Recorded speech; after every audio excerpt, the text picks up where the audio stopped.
สบายดีสวัสดี FC เบิร์ดทุกคนที่เข้ามารับชมเบิ่งช่อง YouTube เบาบ้างเนาะก็ฝากเป็นกำลังใจให้เบาบ้างในเด้อพี่น้องโดยการกดทักทายหรือว่าคอมเมนต์ใต้คลิปก็ได้เนาะเบาบ้างขอขอบพระคุณที่รับชมและติดตามเป็นกำลังใจให้และเบิ่งโฆษณาให้เบาบ้างพี่น้องวันนี้เบาบ้างก็มี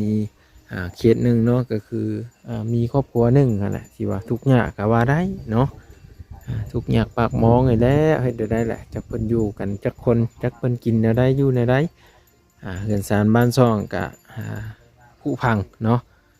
หาดเนาะปลาไม่อกไม่เฮียอีหยังต่าง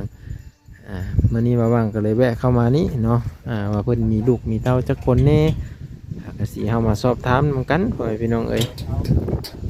เรือนศาลบ้านซ่องเพิ่นก็สิประมาณนี้แหละพ่อแม่พี่น้อง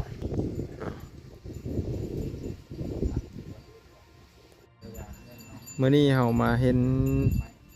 ครอบครัวหนึ่งเนาะอยู่ที่หมู่บ้านแห่งหนึ่งเพื่อนพี่น้องอยู่ในตัวใกล้ๆกันเนาะประมาณ7-8 ลักเนาะห่างกันกับบ้านมาบ้างเพื่อนพี่น้องสบายดีสบายดีซื่อนั่นเลยก็สีแก้วสาวแก้วโอ้ยทรงผมมาน้อยนี่คืองามแท้ทรงผมคักเพื่อนตัดผมมันนะครับฮะแม่ทำแม่ปะแม่ตัดเธอบ่พ่อไปเสือเฮ็ดเรียกโอ้พ่อไปเฮ็ดเวพ่อไปทำงานซื้อแก้วนะเจ้าเนาะโอ้ลูกสายนี่ได้ซื้อน่ะเหรอซื้อพันผันเท้าผันโพได้สะซื้อเสียงเล็กสิงเล็กเอาเท้าน้อยหรือว่าสิงเล็กเขาเอิ้นในหนามนี่เป็นกันสิพากันอยู่กันนี้ไปพี่น้องจักปีแล้วเจ้า20 ปีบ่ฮอดบ่โอ้บ้าน20 ปีเพื่อนพี่น้องเจ้าคนบ้านนี้บ่บ้านไทยโอ้บ้านใต้เพื่อนพี่น้องแล้วเพิ่นมาเอาโพอยู่บ้านนี้27ได้อยู่27 ปีโพได้สาอายุซ้ำกันบ่สาวโอ้โพสาวโพอายุน้อยกว่าเพื่อนพี่น้องก็สิไล่เล่กันนั่นแหละเนาะเพิ่นก็อยู่กันกับลูกแน่เพิ่นไปเฮ็ดเวทแต่โดดละบ่นี่ฮะประมาณ2-3 มื้อ2-3 มื้อแล้วโอ้แล้วป้ามีอยู่กับลูกโอ้อยู่กับลูกท่าอยู่บ้านกินได้ไหมนมน่ะพอเห็นก็กินฮอดลูกแล้วพี่น้องเอ้ยจากลูกจากเมย์ไปหาเงินมาซื้อข้าวซื้อน้ำมาแล้วเนาะอยู่บ้านก็เฮ็ดแล้วไม่มีวันเฮ็ดบอลหาได้พี่น้องเอ้ยก็เลยต้องดิ้นรนไปหาอยู่หากินอยู่พุ่นเพื่อส่งเงินมาให้เมียโอ้เอากันได้หลายปีแล้วฮอดได้10 ปีเอาฮอด10 ปีแล้วบัดน้ำกินได้ไปตักไม่ใช่น้ำกินห้ามมาบ่เพิ่นห้ามเอารถจักรกับรถได้มีนะนี่รถจักรรถไทยรถได้มีได้ไปเนาะเพิ่นสารบ้านซ่องกับแป้นนี่ก็ดอกมาแล้วนี่เพิ่นก็อยู่นำกันโพแต่ว่าโพหันตัดสินใจไปเฮ็ดงานเนาะตัดสินใจไปเฮ็ดงานนี่คือบ่อนทางในนี่เป็นบ่อนนอนเนาะโอ้บ่อนเฮ็ดอยู่เฮ็ดกินแล้วแม่นทางนอกพี่เบิ่งเด้อพี่น้องขออนุญาตเฮาพาเฮาไปเบิ่งในจักบ้านหนึ่งโอ้เป็นป่องแบบนี้เนาะระวังตกเด้อนี่เด้อยันลูกน้อยนั่นแหละเราจะได้เพราะว่าตกโอ้ยเห็นบ่ประตูเพิ่นก็ได้กลางคืนนี่สิมีเย็นจ้อยๆบ่ประตูกลางปื้งแน่นี่เนาะนี่พี่น้องได้ลูกจะขนก่อน2 คนผู้นี้ผู้ล่าผู้นี้ลูกล่าแล้วก็มีลูกกกจักปีลูกกก7 ปีเพื่อนเนาะอันนี้เข้าบ่อนี่โอ้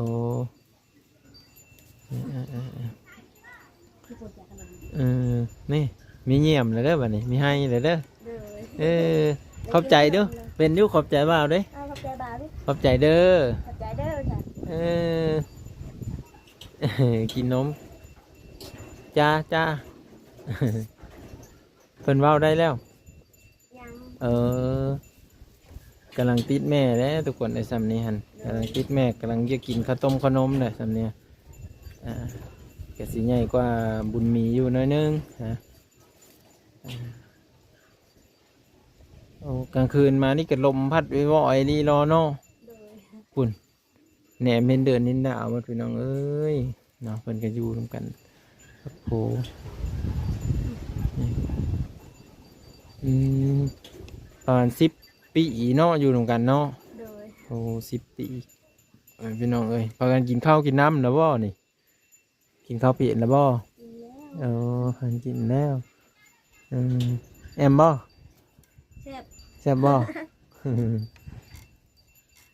ผู้นั้นไปลิ้นบ่พุ่นน่ะ โดยไปเล่น โอ้เพิ่นไปลิ้นเห็นอายเพิ่นมาถ่ายอยู่พ่อพี่น้องแล้วเลยว่าเฮามานำเพิ่นเนาะก็เลยมาถ่ายวิดีโอให้ FC ได้เห็นได้ชมนำกันนี่แหละเนาะอันนี้คืออันนี้ก็หมู่บ้านชนเผ่าเนาะหมู่บ้านชนเผ่าเด้อพี่น้องเด้ออยู่ที่หมู่บ้านกะล้างเนาะบางคนอาจจะบ่เคยรู้จักแล้วว่าตั้งอยู่ไสนะก็ถามมาได้เนาะเดี๋ยวบางก็จะขึ้นตามเฟซตามอันนี้แหละเนาะก็ติดต่อมาได้เพิ่นก็จะอยู่แบบนี้เนาะบอลอยู่บอลเสาเพิ่นจานนั้นเป็นผ้าห่มผ้าปกนี่ได้อยู่บ่หรือว่ามีแต่โต๊ะกังไว้นี่อันนี้ยันแต่ละน้อยนี่แล้วหนาวกลางคืนเนาะพ่อแม่หันอดเอาได้ดอกเพิ่นนุ่งเสื้อเฮานาแต่ว่าผู้น้อยนี่โอ้ยวันยามนั้นน่ะมีจังไห้จังแอบแหละคันเพิ่นอันมีสบายหรือว่าหนาวนะก็ได้กำลังกินนั่นนี่เนาะกำลังกินข้าวต้มขนมนั่นพี่น้องเห็นบ่ฮะ ถ้ากินเดี๋ยวบ่ให้ กินแต่ไม่ให้ นี่ก็เลยมาอยู่ก้อนนึงไว้พี่น้องเด้อน้องบุญเพ็งกระสั้นนี่เพิ่นก็สิให้แล้วมีเธอถ่ายคลิปหน่อยนะวันนี้ฮะ กินข้าวต้มขนมนะพี่น้องนี่เห็นบ่ เป็นขวยกิน ผาอันนี้ได้สาเหตุเองบ่ผาตัวถึงฮะ โดย โอ้สารเอง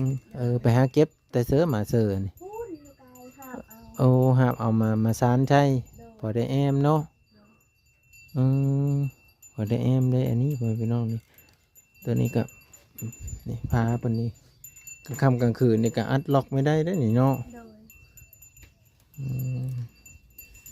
โผเพิ่นก็ไปเฮ็ดงานแน่ไปพี่น้องเลยประตูเพิ่นก็เฮ็ดกึ่งปึ้งอยู่เลยบ่อนเฮ็ดอยู่เฮ็ดกินเพิ่นก็จะอยู่ข้างนอกพี่แหนมเอาไปเพิ่นก็จะเป็นตรงให้ตรงนาแต่ว่าบ่อนปุกเฮินปุกสารนี่แม่นเฮินเจ้าอันดินบ่ดินเจ้าเองบ่ กินปูยา โอ้ปูญาแบ่งเฮอบ่ โดย โอ้ปูญาแบ่งให้ทุกคนเพิ่นก็เลยได้มาปลูกอยู่บ่อนนี้แต่ว่าโพเพิ่นไม่อยู่เนาะโพเพิ่นไปเฮ็ดงานแน่ไปพี่น้องไปหางานเฮ็ดงานเพื่อ ชื่อเขา ซื้อข้าวเนาะข้าวก็สิหมดแล้วเพิ่นว่ายันมีกลุ่มเดินกลุ่มปีแล้วนี่ฮะเพิ่นก็เลยจำเป็นต้องได้พากันไปหาเนาะบัดเจ้าดีได้สามีแต่เลี้ยงลูกอยู่บ้านเนาะ โดย บัดหาอยู่หากินในเด้สาเฮ็ดแนวเหรอหาอยู่หากิน แบบพาขุดกระปู โอ้ พาลูกกิน ก็พอได้หาได้อยู่เนาะ โดย เอ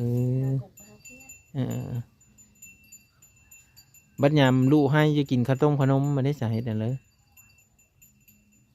กับไข่เป็นซิป โอ้หามาได้ก็ขายเนาะ โดยไข่ในกินไง นี่เห็นป่ะกำลัง ให้ลูกกินนม พอลูกกินขนมเนาะแซ่บอยู่บ่ เป็นมด จนหมดเลยโอ้ยเนาะ นั่น นี่หมดแล้วบ่ให้เด้อบ่ให้สบายดีหรือเป็นบ่สบายดี ดีดาลูกสบายดี สบายดี